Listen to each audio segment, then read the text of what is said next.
इस भ्रम में मत रहना कि रूहान की जान बचाने के लिए मैं किसी से कुछ नहीं बोलूंगी, क्योंकि मुझे ना इस खानदान की परवाह है और ना ही रूहान की कोई फिक्र है। और आखिर सबके बारे में सोच के मुझे मिला क्या है? बेइज्जती, शौहर की बेवफाई और तुझ जैसी सौतन। सो तुम्हारे साथ मेरा नाम जुड़ना ये तो बहुत नाइंसाफी है। मैं अभी जाकर सबको बता देती हूँ कि रूहान को तुमने किडनैप किया है। रूहान की मौत से ही इस घर से मेरा बदला पूरा होगा।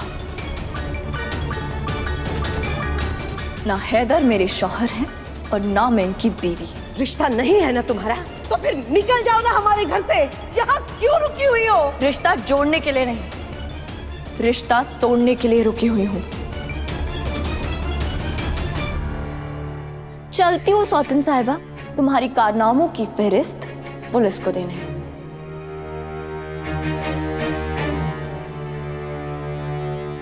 या अल्लाह, इतनी देर क्यों लग रही है?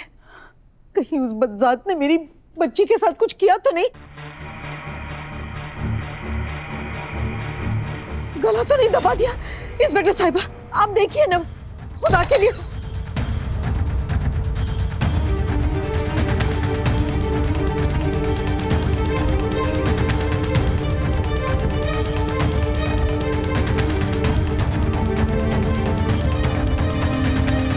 गजल कहाँ है? बोलती क्यों नहीं? गजल क्या है? क्या जुल्म किया तुमने मेरी बच्ची के साथ? क्यों बोलती बंद हो गई? सांप सूंघ गया क्या तुम्हें?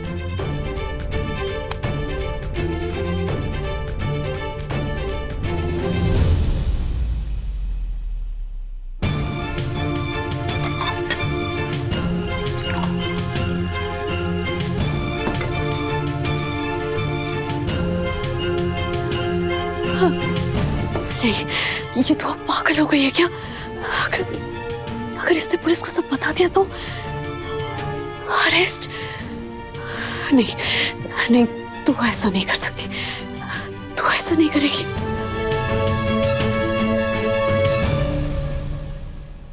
इंस्पेक्टर साहिबा, मैं आपके साथ जेल जाने के लिए तैयार हूं।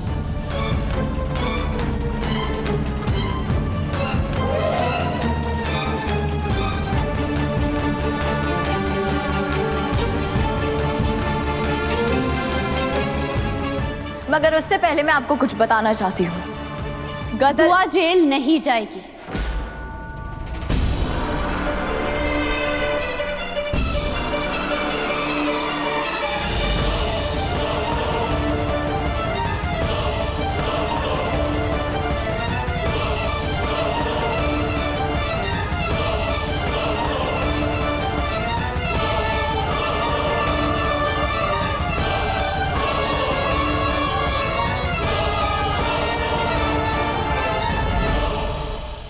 क्या बोल रही हो तुम?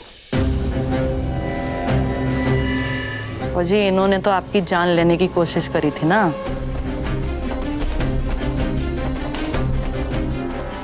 वो दुआ ने कुछ नहीं किया इंस्पेक्टर साहिबा।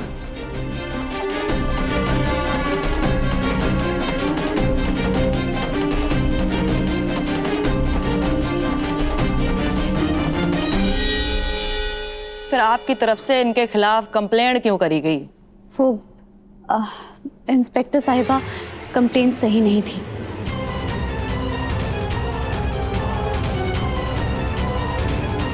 दुआ ने मेरे साथ मारपीट की ही नहीं है।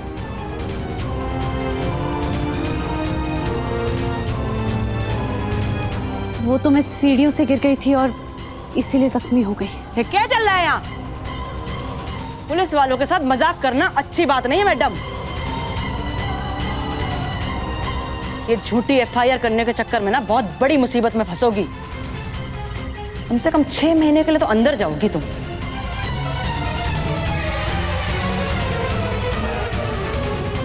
इंस्पेक्टर साहिबा, मैंने कोई कंप्लेंट नहीं की है। कंप्लेंट अम्मी ने की है।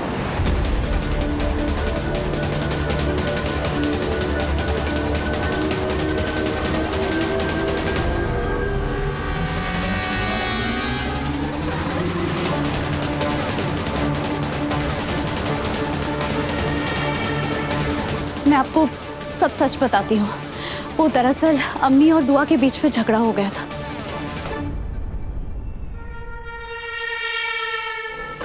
और दुआ ने अम्मी की बहुत बेइज्जती की और अम्मी दुआ को सजा देना चाहती थी।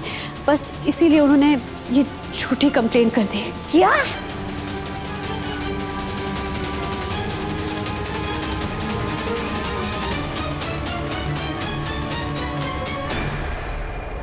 रेना जी, यहाँ तो पासा ही पलट गया। मने लागे है कि सारी फसाद की जड़ आप हैं।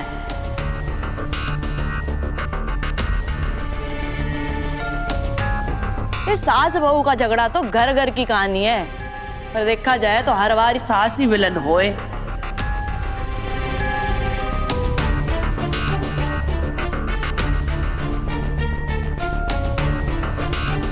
मैं आपको विलन ना कह रही हूँ जी, थोड़ा समझ के चलिए।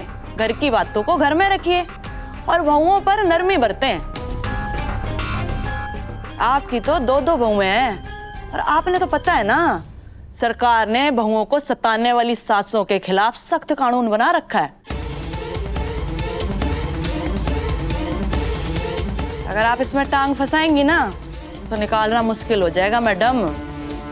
तो अपनी बहुओं को प्यार से रखिए और खुद भी खुश रहिए। चलो जी चलो, मैडम ने तो टाइम खोटी कर दिया हमारा।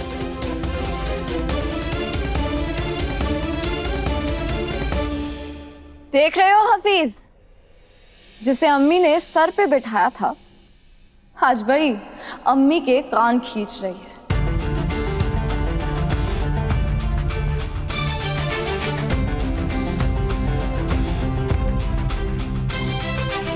मैंने कहा था ना आपसे अम्मी, बहुत जल्द वो दिन आएगा जब आपकी ये नई बहू आपकी ऐसी बेइज्जती करेगी कि आपका सर शर्म से झुक जाएगा।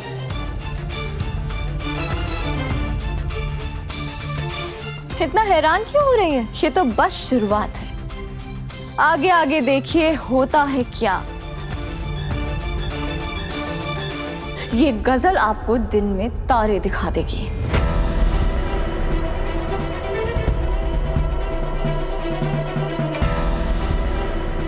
अब आपका और मेरा रिश्ता तो ऐसा है कि मैं आपकी बेइज्जती तो नहीं कर सकती, पर इतना जरूर कह सकती हूँ कि जग हंसाई की शुरुआत आपको मुबारक हो अम्मी जान।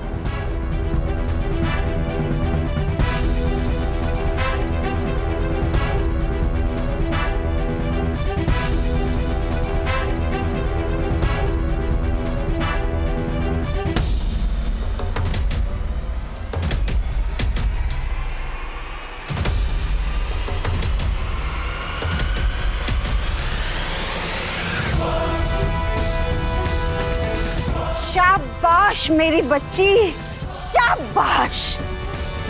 इतना सब कुछ होने के बाद भी सास के रिश्ते की इज्जत अभी बाकी है तेरे दिल में।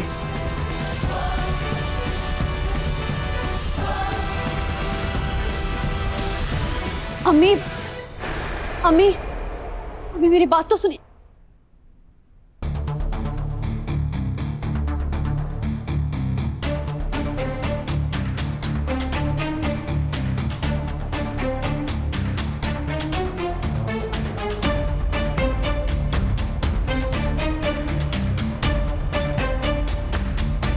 देखिए ना दादी अम्मी, क्या हो रहा है, क्यों हो रहा है ये सब, मुझे तो कुछ समझ नहीं आ रहा है। जो बोया है वो काटो।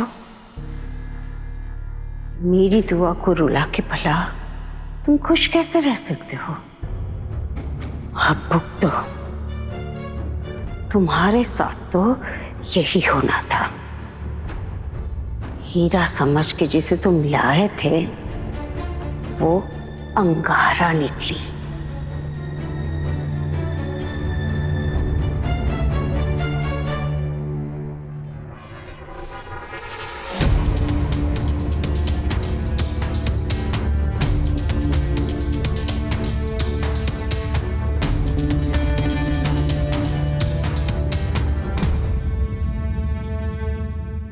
दुआ ने कहा उसने गजल को मारा था और गजल कह रही है कि दुआ का झगड़ा अम्मी के साथ हुआ था, इसलिए अम्मी ने पुलिस को बुलवा लिया। किसका यकीन करूं किसका नहीं, कुछ समझ नहीं आ रहा। यहाँ दुआ का साथ दो या अम्मी के आंसू पहुंचो। नहीं, दुआ झूठ नहीं बोल सकती है, तो क्या फिर अम्मी ने दुआ के खिलाफ साजिश रची है? अम्मी ऐसा क्यों करेंगी? अम्मी ऐसा नहीं कर सकती। आज तो हमने गजल को बेवकूफ बना दिया, मगर आगे क्या? अगर उसने सच में रूहान को नुकसान पहुंचा दिया तो? ऐसा कुछ हुआ तो नहीं ना? इतना क्यों सोच रही हो? वो गजल तुमसे बहुत डरी हुई है। असली डर में तो हम है दादी अम्मी। जब तक रूहान गजल के कब्जे में है, हम गजल के खिलाफ कोई पुख्ता कदम नहीं ले सकते। सबसे पहले हमें रूहान को गजल की कैद से छुड़ाना होगा। इसका एक रास्ता है।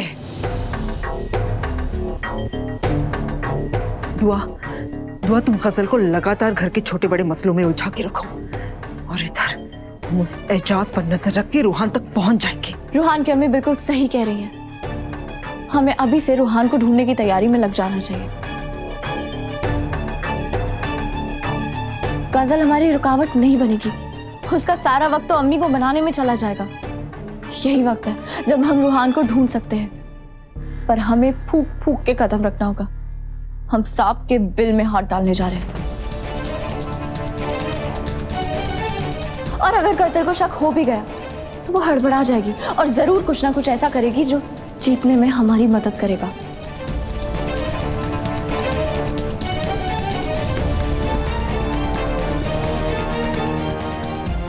आप फिक्र मत कीजिए रूहान की अम्मी, अब जल्द ही हम रूहान को ढूंढ के वापस ले आएंगे और इस गजल का खेल खत्म कर देंगे।